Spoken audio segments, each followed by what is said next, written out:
terrible stillness fell over London on the day of Charlie Watts's funeral. As the globe watched, fans gathered and cameras clicked. However, something seemed off. Even though he had quietly kept the Rolling Stones rhythm section together for decades, none of his closest bandmates were present to celebrate the guy.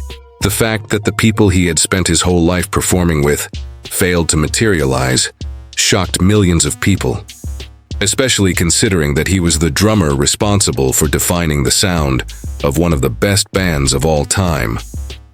Health problems, personal problems, and old grudges were all brought up in the stories, and everyone was wondering why they didn't show up. Early life and career of Charlie Watts. Charles Robert Watts, better known as Charlie, was born into a modest family in Bloomsbury, London on June 2, 1941. His mom, Lillian Charlotte, had worked her way up from a factory job, while his dad, Charles Richard Watts, was a lorry driver for the London, Midland and Scottish Railway. Linda, Charlie's younger sister, was born in 1944, and the two of them were quite close. During his boyhood, Charlie lived at 23 Pilgrim's Way, Wembley. His family, like many others in the neighborhood, lived in a prefab after the Luftwaffe bombed most of the nearby homes during WI2. Despite the perilous nature of his environment, Charlie viewed the conflict through a more whimsical lens in his latter years. The neighborhood, I heard the detonation of explosives. I was very young. War was something of a game to me. I don't think I ever really and truly got frightened, stated the man. When Dave Green moved into the house next door to Charlie at 22 Pilgrim's Way in 1946, Charlie met him. They were best friends from childhood and maintained that friendship throughout their lives. Green, who later became a jazz bass player, remembers their adventures in music from their youth. There are records of 78 revolutions per minute that we found. I didn't have as many records as Charlie did. As kids, we'd sneak into Charlie's bedroom and play these recordings non-stop. Jazz was Charlie's first love, and he amassed a record collection with greats like Johnny Dodd's Trio, Thelonious Monk, Charlie Parker, Jelly Roll Morton, and Charlie Parker. In terms of taste and collection, he was much more advanced than the other boys his age. From 1952 until 1956, Charlie attended Tyler's Croft Secondary Modern School in Kingsbury, where his family eventually settled. He was talented in many areas while in school, including music, art, football, and cricket. At the age of 13, he began to feel a deep affinity for the drums. A story he told once involved buying a banjo, removing the neck because he hated it, and then tinkering with the instrument. After listening to Chico Hamilton and Jerry Mulligan play, he gave brush playing a go. Instead of using a snare drum, he got creative by placing the banjo head on a pedestal and practicing to music. After receiving a 12B drum set for Christmas 1955, he spent hours jamming out to his beloved jazz records. After finishing high school, Charlie continued his education until 1960 at what is now the University of Westminster, formerly known as Harrow Art School. While he was in school, he worked as a designer for Charlie Daniels Studios, but music was always within reach. Throughout 1958 and 1959, he and Dave Green were members of many local jazz ensembles, including the Joe Jones All-Stars. When Charlie returned from a short stint working in Denmark in 1961, he met Alexis Corner, the pioneer of British blues, and joined his band Blues Incorporated. He continued working as an advertising professional while frequently performing with the band, eventually devoting himself entirely to music. The private life of Charlie Watts. In 1964, on October 14th, Charlie Watts wed Shirley Ann Shepherd. They were married his whole life. He knew her before he ever played with the Rolling Stones. Charlie had one grandchild, a girl named Charlotte, through his daughter Serafina, who was born to them in March 1968. After 57 years of marriage, Watts and Shirley remained devoted to each other until Watts passed away in 2021. Even though he was surrounded by the temptations and chaos of rock and roll life, his marriage to her lasted longer than any other in rock history. Offstage, Watts lived a low-key life. He ran an Arabian horse farm out of Halden House, close to the North Devon village of Dalton. In addition to his musical career, he was a cunning co-owner of the Rolling Stones empire, thanks to his stock in the band's other businesses. Watts never got his driver's license, in contrast to his famously car-crazed bandmates. Instead of seeing automobiles as functional tools, he prefers to admire them as works of art. Out of the spotlight, he enjoyed cricket, which he loved intensely. He even had a collection of cricket souvenirs. The experience of traveling was unique. Nomadic life was something Watts adored despise. While he enjoyed performing with Keith Richards and the band, he despised the pop star lifestyle with its adoring public and constant scrutiny, as he confessed in an interview from 2003. After every tour, he would publicly declare, "I don't actually like touring." His contempt for traditions in the entertainment industry was palpable. Even during the band's most hedonistic years, he remained faithful to Shirley and often rejected the overtures of groupies. On his 1972 U.S. tour, Watts turned down an invitation to the Playboy Mansion's festivities in favor of perusing the game room. "I've never filled the stereotype of the rock star," he pointed out. Watts was also very boundary conscious and had a great sense of humor. "Never call me your drummer again. You're my figuo singer." Watts allegedly got dressed up, went downstairs, and punched Jagger in the mid-1980s when the drunk MC Jagger called his hotel room and demanded, "Where's my drummer?" Watts later apologized, blaming alcohol for the incident. Watts was a reflective person apart from his stage antics. 12 or 15 diaries, meticulously documenting every bed he had slept on since 1967, were in his possession by 2001. His steady, loyal heart was the Rolling Stones' steady counterpoint to the band's wild, frantic energy. And this is his quiet, methodical side. Rock and roll is all about the Stones. Young Keith Richards and Mick Jagger first crossed paths in the 1950s in Dartford, Kent. They were classmates and quickly became fast friends. In 1954, Jagger's family moved nearby to Wilmington, but the boys kept in touch and were friends. While still in his mid-teens, Jagger formed a garage band with his pal Dick Taylor, performing covers of blues greats such as Bo Diddley, Howlin' Wolf, Little Richard, Chuck Berry, and Muddy Waters.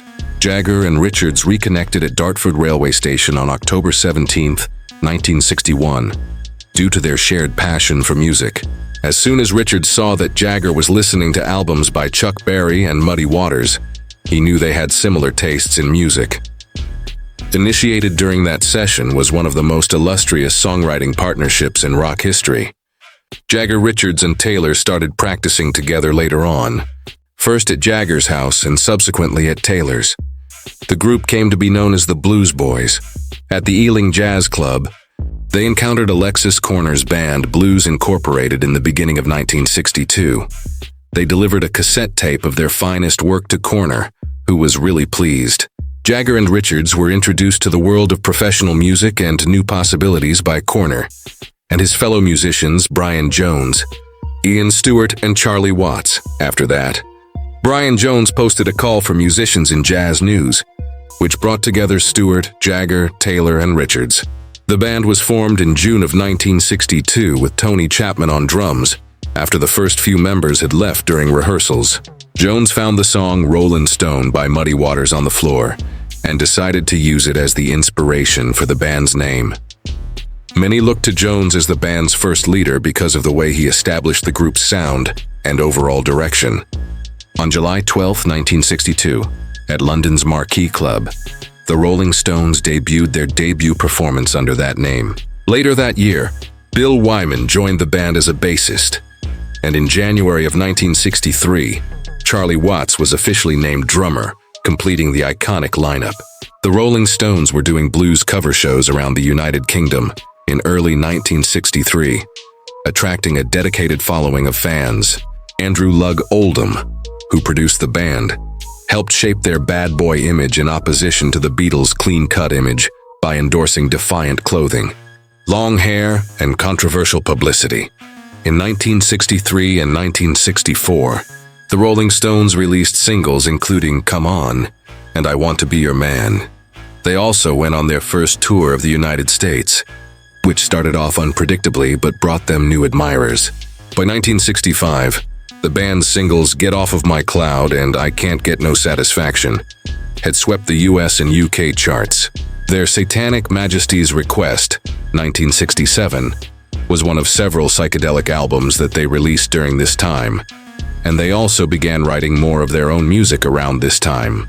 The Rolling Stones persisted through internal strife and legal battles to cement their position as rock's most innovative and divisive band. Watts' tenure as a Rolling Stones member. In the middle of 1962, Charlie Watts had his first encounter with Brian Jones, Ian Stu Stewart, Mick Jagger, and Keith Richards at London's rhythm and blues clubs. His official membership in the Rolling Stones didn't come until January 1963, though. Due to the band's ongoing financial struggles, they were unable to pay him the kind of stable salary he was receiving from his other job.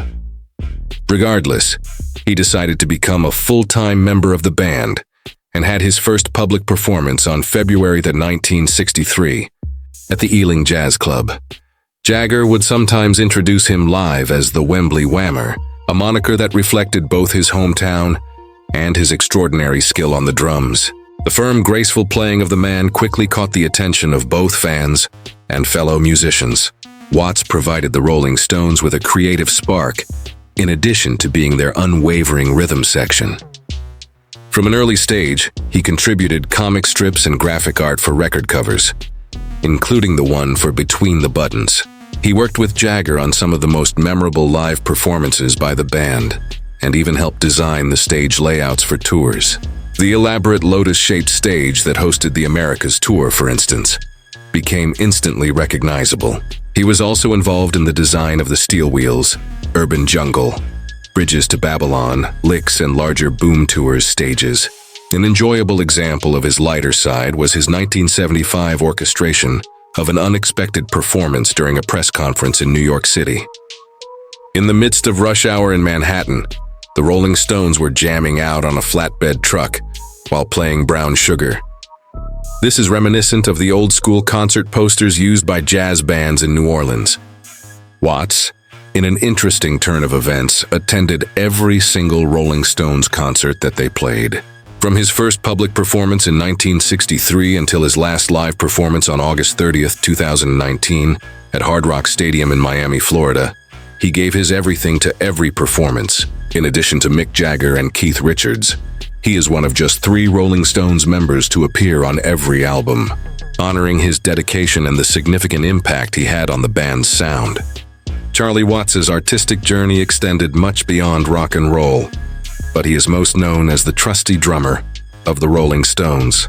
Watts' deep love of jazz has shaped his life and the lives of his non-musicians, even if many of his comrades were free-spirited rockers.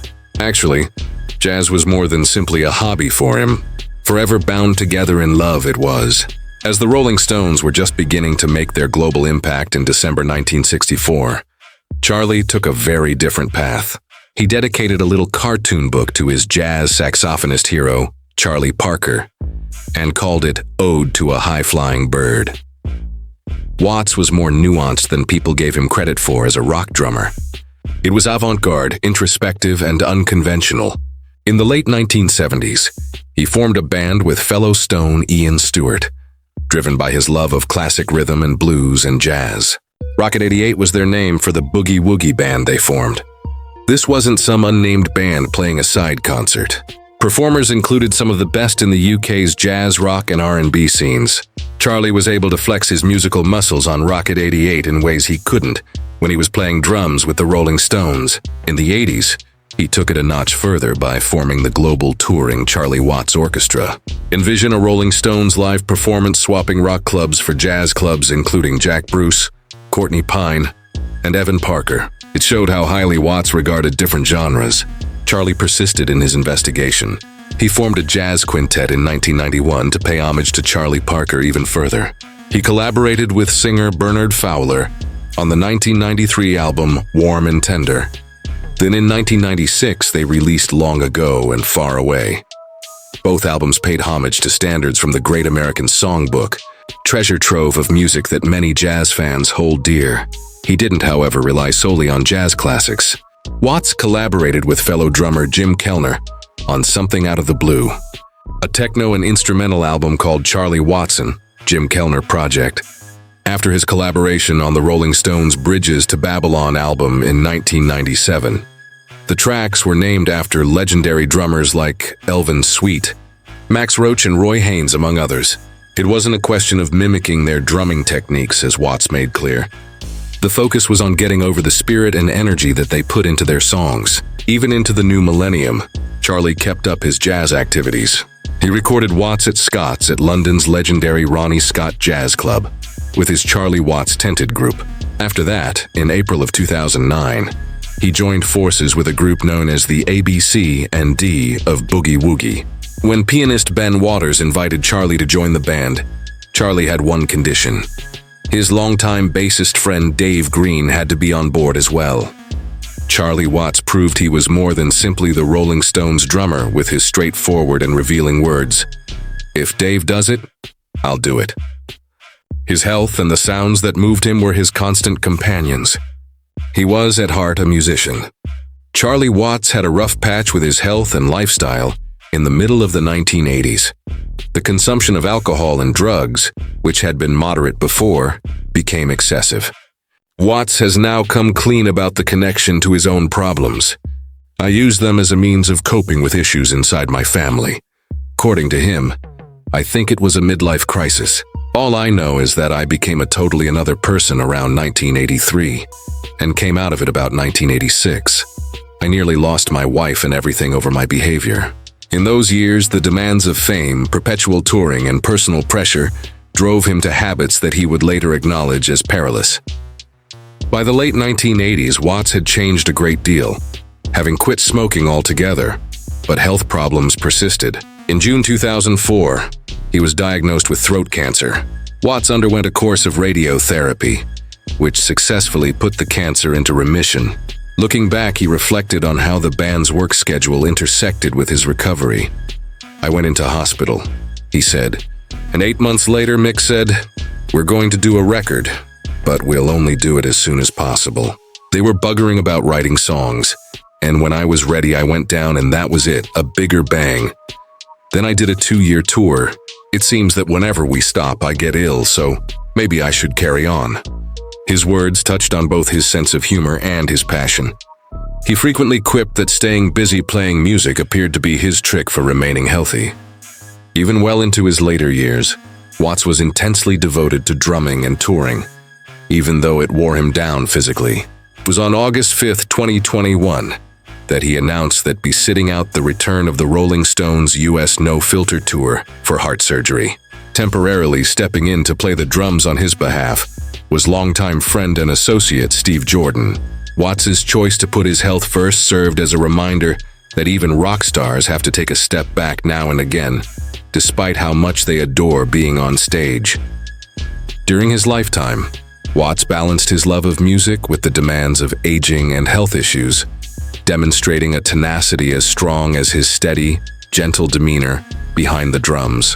His fans and colleagues alike admired his capacity for enduring these hardships while still making contributions to one of history's greatest rock bands, his death.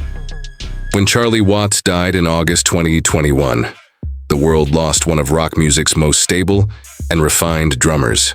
But a few weeks later, the focus of the public turned to his funeral, and specifically the absence of some of his famous band members. News organizations such as the BBC and Rolling Stone reported on the story, focusing on the private nature of the ceremony. In contrast to his huge concerts and limelight performances on stage, Watts's funeral was subdued and intimate, and was attended largely by his immediate family. Observant fans immediately realized that Mick Jagger, Keith Richards, Ronnie Wood, and Bill Wyman were conspicuous in their absence at the actual ceremony. Social media went into overdrive with responses. Tributes flowed in. Watts's photos were shared and hashtags honoring his life were trending globally. But along with the affection and respect, there was a wave of gossip. Some people wondered why the key members of the Rolling Stones, who had toured and made music with Watts over decades, were not there. Some fans saw their lack of attendance as aloof or cold, while others implied that there may have been quarrels or residual animosities. Some even took the band to be respecting Watts's family privacy and refusing to make the ceremony public. Reporters covering the funeral observed that the Rolling Stones had always been a band of large personalities, with different ways of dealing with loss. BBC reporting commented on the discrepancy between the public's expectation of some pompous star-filled send-off and the private low-key ceremony that was actually conducted. Rolling Stone magazine picked up on the fact that Watts was always the least outgoing of the group, tended to keep out of the limelight, and inferred that perhaps what he would have desired was a quiet funeral. There was divided public opinion. Some were dismayed or confused by the lack of Jagger and Richards. Others admired that the funeral had been kept small. The debates on the internet revealed how much Watts was loved by fans and how much people felt a part of the history of the Rolling Stones. In the end, the funeral and the chatter over it were not just evidence of the love and respect for Charlie Watts as a musician, but also of the public's fascination and interest in the private lives of rock stars. Why they didn't attend. Of course, most anticipated MC Jagger, Keith Richards, and Ronnie Wood to be alongside him at his funeral in Devon, UK. However, much to everyone's surprise, they did not attend. Initially, the absence left fans in a state of confusion, but there were a number of valid reasons behind it, primarily personal, logistical, and health-related. One of the most important reasons was the CO-19 travel restrictions. Jagger, Richards, and Wood were actually in Boston, Massachusetts, rehearsing with the Rolling Stones for their tour at that time. Traveling to the UK was not convenient, because quarantine regulations were stringent, and taking an impromptu journey would have been too complicated. A representative from the band confirmed that the members of the band just could not attend because of travel obstacles. Yet another key consideration was Charlie's own desire for a private funeral. Watts had been extremely private and humble in nature, and preferred to remain out of the limelight whenever possible. People close to the band indicated that the Rolling Stones wished to respect that. A representative said the Stones had to respect Charlie's wishes for a private funeral. Charlie's peaceful, subdued nature went so far as even the preparations for his goodbye. Health concerns were another practical reason. By 2021, the band members were all in their late 70s and early 80s. Traveling internationally during a pandemic posed real risks, and their age made caution even more important. Jagger, Richards, and Wood naturally prioritized their safety, which played a role in their decision not to attend. Also, the Rolling Stones were preparing for their no-filter tour that had been suspended because of CO-19. The band had already pledged to continue the tour, and absent members might have interrupted their well-laid plans. Although Charlie had retired from the tour on health grounds, the other band members had obligations that could not be so conveniently delayed. Lastly, it's also interesting to note that this wasn't entirely out of character for the band. Back in 1969, when original member Brian Jones died, not all members attended his funeral. This indicates that the Rolling Stones have always had different ways of coping with personal tragedy, and their absence does not necessarily translate to disrespect. In short, Jagger, Richards, and Wood's absence was a combination of respecting Charlie's wishes, dealing with pandemic travel restrictions, putting their own health first, and fulfilling professional obligations. It wasn't an indication of coldness or abandonment. It was merely the pragmatic nature of living in a complex world. Even the fans could continue to celebrate Charlie's extraordinary life through the music and memories he had left behind. When we look back at Charlie Watts's life and legacy, it's clear that he was more than just the drummer of the Rolling Stones. He was the heartbeat of the band, the calm in the storm, and the one who never got caught up in the chaos of fame. While his passing left a huge gap in the world of music, it also gave people a chance to reflect on what truly made him special. Not just his drumming, but the way he carried himself through decades of success. Charlie was proof that you didn't need to be loud to be powerful. On stage, he let his music speak for him. Off stage, he lived simply, valuing family, loyalty, and quiet over the spotlight. That balance between global fame and a down-to-earth personality is rare, and it's one of the reasons people admired him so deeply. His story also reminds us of the importance of stability in a world that's constantly changing. The Rolling Stones went through drama, breakups, controversies, and reinventions, but Charlie was always there, keeping the rhythm steady. His presence gave the band its backbone and allowed the others to shine, knowing he had their sound anchored. Even though he's no longer here, Charlie's influence continues to live on every time someone plays a Rolling Stones record or watches an old concert clip. His style, His grace and his commitment to music set an example for younger generations of artists who want to last in an industry that often burns people out. In the end, Charlie Watts left behind something timeless. He wasn't just part of music history, he was music history. And that's how fans will always remember him. And that brings us to the end of Charlie Watts' story. His quiet strength, timeless drumming, and lasting influence will never be forgotten. If you enjoyed this video and want to see more stories like this, make sure to hit that like button and subscribe to the channel.